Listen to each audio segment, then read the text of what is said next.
Para facilitar, então, o nosso entendimento de vetor de força, basta entender que ele é uma representação gráfica de uma força.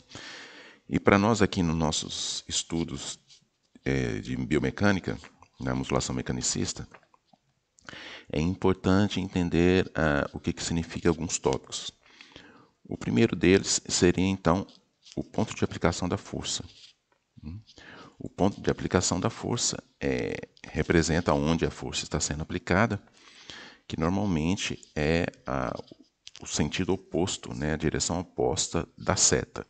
Então, aqui foi aplicada uma força, e essa força possui uma direção, que é uma direção horizontal, e um sentido representado por essa seta, que é o sentido para a direita. A magnitude seria a intensidade pelo qual essa força está sendo aplicada. Ela seria então representada pelo comprimento da seta. Se a seta é mais comprida, ela tem maior ação de força. Se ela é menor, mais curta, ela tem menor ação de força.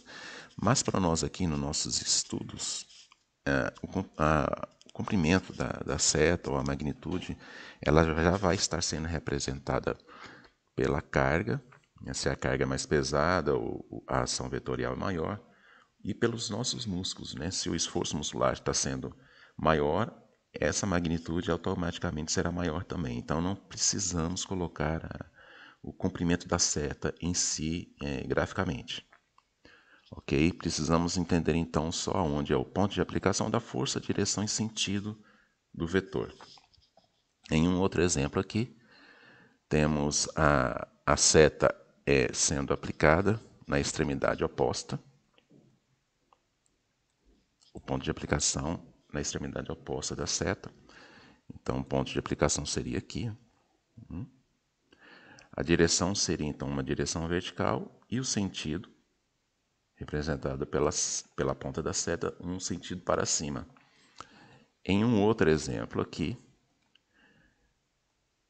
temos um ponto de aplicação da força, sentido oposto da seta, uma direção em diagonal e sentido para cima e para a direita. Certo? É isso que significa a direção vetorial aqui. Um exemplo contrário, temos o ponto de aplicação da força no sentido contrário da seta, possuímos uma direção em diagonal, sentido para cima e para a esquerda, e assim por diante. Então, isso aqui vai facilitar bastante e nos nortear no entendimento da direção e sentido vetorial das forças, tanto da força muscular como da força da resistência, no caso da carga que estaremos utilizando.